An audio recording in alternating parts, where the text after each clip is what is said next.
हुकूमत जो है वो कहती है कि मोहसिन दावड़ का नाम है उसमें, इसलिए हमने पास नहीं होने देना।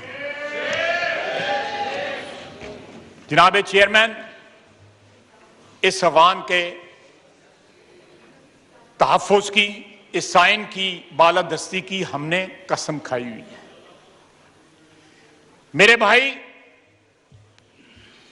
जनाब मेंगल साहब की तकरीर में सुन रहा था तो मुझे याद आया कि मशरकी पाकिस्तान के असेंबली के मेंबरान भी यही कहते थे जो आज मेरा भाई मेंगल कह रहा है, अख्तर मेंगल कह रहा है। वक्त हाथ से निकल जाता है तो फिर हम किसी सकूत के जो है उसकी जस्टिफिकेशनें पेश करते रहते हैं। यह बात सही है, यह रिकोडेक हो गया, संदक हो गया, सुई हो गया, गवादर हो गया, ये हमारे बलोची भाइयों की मलकियत है। सबसे पहले उनका राइट ऑफ प्रीएम्पशन है, उसके ऊपर उनका शुफा बनता है, उसके ऊपर उसके बाद वफाक का और बाकी पाकिस्तान का बनता है। ये कैसा इंसाफ है कि डेरा बुगटी में गैस नहीं है और मेरे घर में गैस जो है सियालकोट में जल रही है, मैं गीजर इस्तेमाल कर रहा हूं उसी गैस के ऊपर। इस वक्त जो है लड़ाइयों का नहीं है, जो बाकी बचा कुचा पाकिस्तान जो है उसको मुत्तहिद रखें। इस मुल्क के वसाइल के ऊपर सबका हक है। अगर मरी के ऊपर, बिल्कुल सही उन्होंने कहा कि मरी के ऊपर सारा पाकिस्तान बिल्कुल सही है कि मातम कर रहा है, वहां पे जो कुछ हुआ बिल्कुल सही है, करना भी चाहिए, लेकिन जो कुछ बलूचिस्तान में हो रहा है उसके ऊपर भी सारे वफाक को जो है मातम करना चाहिए। जनाब चेयरमैन, यह मुल्क की सलामती की बात है, आइन की बालादस्ती की बात है, कानून की सरबुलंदी की बात है।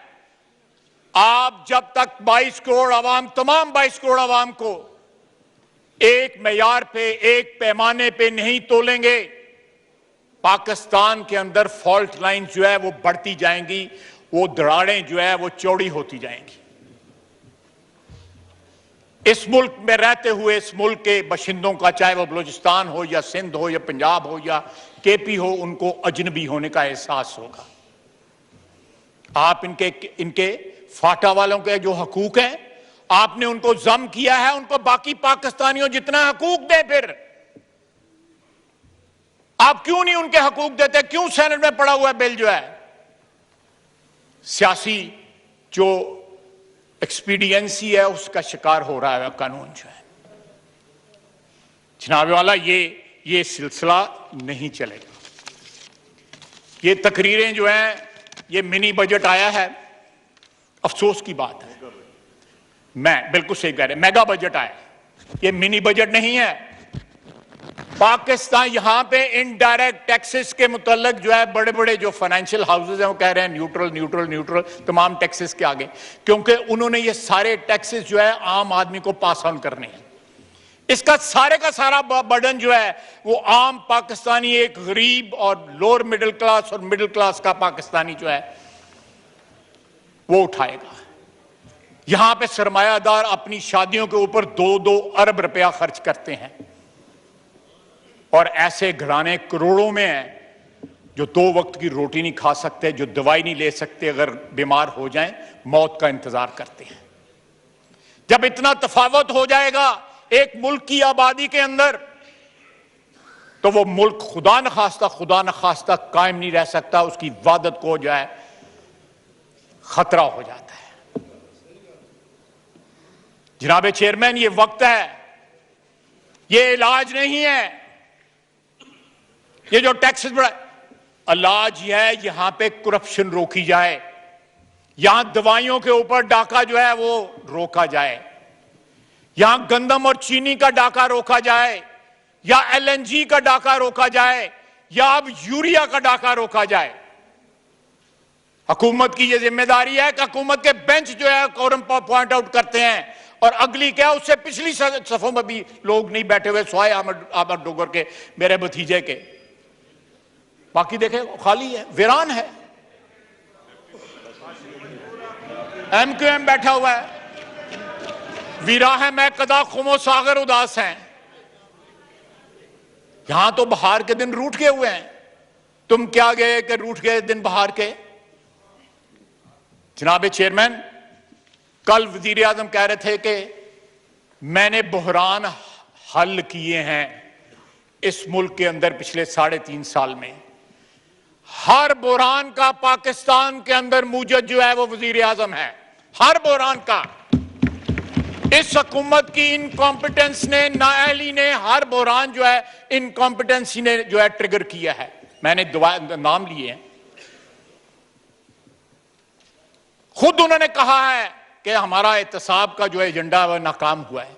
इसलिए नाकाम हुआ है कि वो इंसाफ पे मबनी नहीं था, वो 1 या 2 पार्टियों को टारगेट करता था।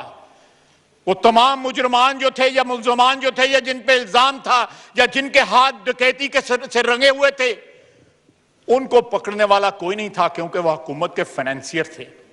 वो इनकी जेबें गर्म करते थे, वो लूट मार के माल में सबसे पहले इनके पास लेके आते थे, इनका हिस्सा अदा करते थे, उसके बाद जो है बाकी लुटेरे जो है अपने घरों में माल लेके जाते थे। जनाब चेयरमैन, इस तरह जो है वतन जो है नहीं चलते, मुल्क नहीं चलते।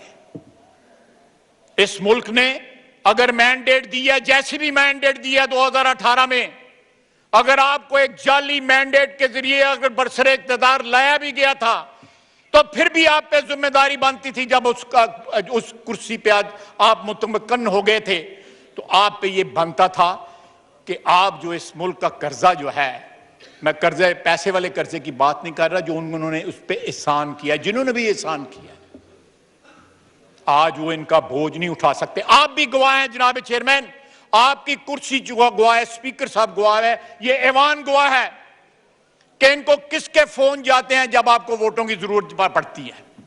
कौन फोन करता है रात के अंधेरों में, इनको इनके वोट पूरे करता है। ये 3.5 साल से सिलसिला जारी है। एक भी मरहले के ऊपर जब आपको वोटों की जरूरत पड़ी तो आपके पास वोट पूरे नहीं थे, आपके वोट पूरे किए गए। और एक सियासतदान, जब एक सियासतदान, एक वजीर आजम, एक वजीर, एक नेशनल असेंबली का मेंबर जब ये कहता है कि मेरे पर अभी पिंडी वालों का साया है, तो कितनी शर्म की बात है। ये बयान देने वालों को शर्म भी आनी चाहिए और हया भी आनी चाहिए। जनाब चेयरमैन, साथ कहते हैं हम एक पेज पे हैं, हम एक पेज पे हैं और हमारे मुसाली ताल्लुकात हैं। आइन की रिक्वायरमेंट है जनाब वाला कि तमाम अदारे एक पेज पे हों। अगर कोई अदारे पेज पे नहीं है तो वो आइन की खिलाफ वर्जी कर रहे हैं।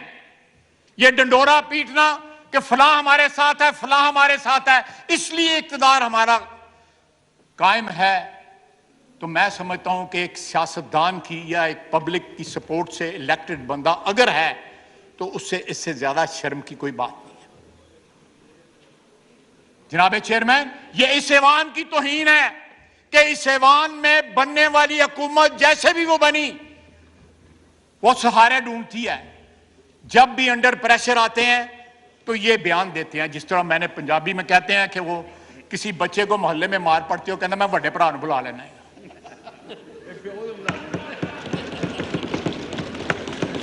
तो जनाब चेयरमैन, कितनी बार बड़े भाई को बुलाएंगे और बड़ा भाई भी तंग आ जाएगा कि रोजाना छोटा भरा कुट खा के आंदा है। नहीं, मैं उतों तक नहीं जावांगा। जनाब वाला, स्क्रूटनी कमेटी की रिपोर्ट आई, इलेक्शन कमीशन की स्क्रूटनी कमेटी की रिपोर्ट आई, उसके बाद हिस्से अभी भी मख्फी हैं, उन्होंने रिलीज नहीं किए। ये फलूदे वाले की बात करते हैं, अपने जो है चाय पिलाने वालों के अकाउंट में जो है करोड़ों रुपए बुला के।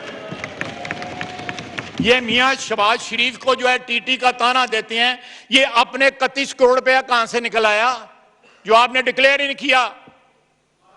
और वो जो मोहसिन बेग कहता है कि मैंने 1 करोड़ रुपया दिया, तो वो टीटी कहां गई, वो किधर गए पैसे? वो कहता है अलीम खान ने भी दिए हैं, वो कहता है शौकत, उसने जहांगीर तरीन ने भी दिए हैं, शौकत तरीन में विच आ गया। जनाबे वाला ये मनी लॉन्ड्रिंग जो है, डे लाइट रॉबरी जो है ये कर रहे हैं और लोगों को, ये बड़ी पुरानी वारदात है जनाबे चेयरमैन कि आप जो विचो विचो खाई जाओ तो उतो रौला पाई जाओ। ये बड़ी पुरानी वारदात है जनाबे चेयरमैन, ये उस पे अमल कर रहे हैं जनाबे चेयरमैन। ये एहतसाब की नाकामी जो है, अगर इंसाफ के ऊपर मबनी होती तो एहतसाब जो है वो यहां पे होता। यहां पे माल खाने वालों को सजा मिलती, यहां पे झूठे केस बनाए गए। अल्लाह ताला की जात है जिसने सुरखरू किया और सुरखरू कर भी रहा है, ऊपर वाले का ये सारा मेहरबानी है, उसका कर्म है। आपको अपनी सफों में जो चोर डकैत नजर नहीं आते? हमारी आंखों के तिनके नजर आ रहे हैं, अपनी आंखों के शैतीर नहीं नजर आ रहे आपको?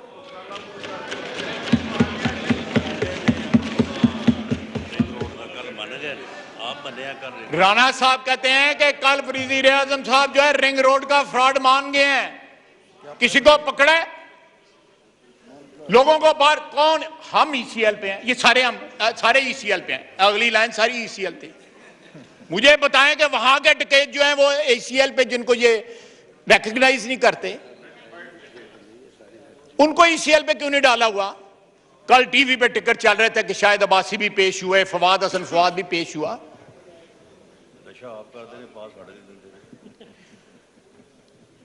जनाब आला, ये सिलसिले इस तरह नहीं चलेंगे कि पाकिस्तान की आवाम जो है महंगाई के साथ बिलबुला। मैं दो तीन मिनट महंगाई के हम साथ तो झूठे केस बनवाए गए लेकिन हम सुरखरू हुए। रहनुमा पाकिस्तान मुस्लिम लीग नवाज ख्वाजा आसिफ कौमी असम्बली में खिताब कर रहे थे।